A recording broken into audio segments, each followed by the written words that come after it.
In the royal galleries of Europe, faces look back at us from gilded frames. Warriors, monarchs, saints.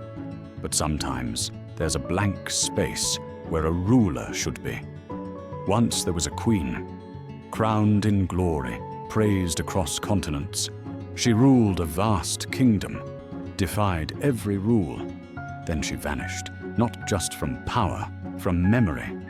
Her image was stripped from the walls, her name was buried, her legacy rewritten. Why?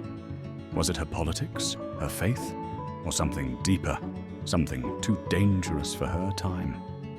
This is the story of Christina of Sweden, the queen who was erased.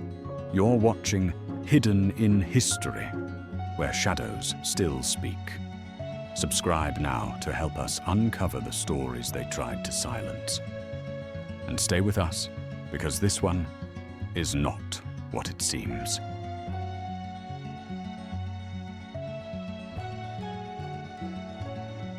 She was born in a storm, quite literally. In 1626, Stockholm shook with thunder as lightning struck the royal palace. When Christina was born, they first thought she was a boy, a confusion that, in hindsight, feels like an omen. Her father, Gustavus Adolphus, was one of Europe's most powerful Protestant kings, a lion of the 30 Years' War. When he was killed in battle, the throne passed to his only heir, 6-year-old Christina. From the start, she defied expectations. She preferred books to embroidery, horses to dolls. She read philosophy, studied history, and spoke 7 languages. She rode, hunted, fenced. Her tutors said she had the mind of a prince. But it wasn't just her intellect that shocked the court. It was her choices. Christina dressed in men's clothing, wore boots and spurs, spoke bluntly, refused every suitor they brought her. When asked why she wouldn't marry, she said she had no interest in being tied to a man. At first, they tolerated her eccentricities. After all, she was brilliant. She ended Sweden's role in the 30 Years' War, brought peace to a weary country, built libraries, patronized artists, even corresponded with Descartes. But brilliance has limits when it threatens the order of things. A queen without a king? A woman who wore trousers in council chambers? Who called herself king in letters? This was more than scandal. It was danger. By her late 20s, the pressure mounted. Advisors demanded she marry. The people whispered. The church raised its eyebrows. Christina responded with silence. Then, with something even more shocking, she announced she would abdicate the throne.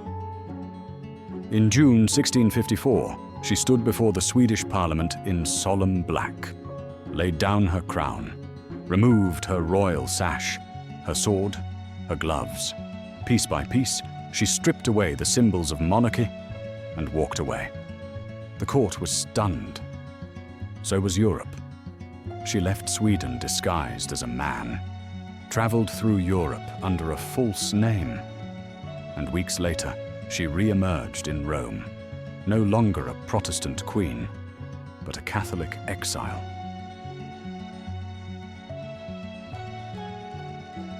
Sweden erupted. Her portraits were removed from public buildings. Her name was erased from plaques and records. Even her likeness in church windows was quietly replaced. It was as if the crown had passed directly from her father to her cousin, as if she had never reigned at all. But why such a dramatic erasure? Was it only politics? Her conversion to Catholicism, seen as betrayal by the fiercely Protestant Swedes?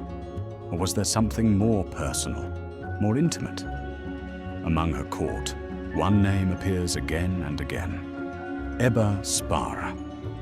Countess Ebba Spara was not only one of Christina's ladies-in-waiting, but also her closest companion, and by many accounts, her great love. Christina called her Belle, beautiful, referred to her as her bedfellow, wrote to her with desperate affection. In one letter, Christina says she loved Ebba above all others and would kiss her 1,000 times. To modern ears, these letters read as plainly romantic. But historians have long debated them, some dismissing them as emotional friendship, others reading them as coded confession. Whatever the truth, Christina's refusal to marry, her open disdain for the expected role of a queen and wife, threatened not just tradition, but patriarchy itself. And a queen who might have loved a woman. That was not something a 17th century monarchy could tolerate. In exile, Christina lived as she pleased. She hosted salons, funded operas, debated philosophers. She was called brilliant, erratic, magnetic, unstable. She flirted with power, even tried to claim other thrones, including the Kingdom of Naples and even the Polish crown. She remained fiercely independent, unapologetically herself. She never returned to Sweden, never took a husband, never softened her story. When she died in 1689, Rome, the very heart of Catholicism, gave her a rare honor: burial in St. Peter's Basilica, the only woman laid to rest there. And yet, back in Sweden, her legacy was dust, her portraits gone, her reforms undone, her rule forgotten. But time, unlike politics, has a long memory. Today, Christina is remembered not just as a monarch, but as a rebel, a woman who saw the cage of the crown and refused to live in it. She chose thought over obedience, art over war, love, perhaps forbidden love, over duty. And in doing so, she left behind a question that still haunts history. Was she erased because she left her throne, or because she lived a life they didn't want remembered? Christina of Sweden is more than a forgotten queen. She is a mirror, one that reflects how quickly power turns to silence when it challenges the rules written by men.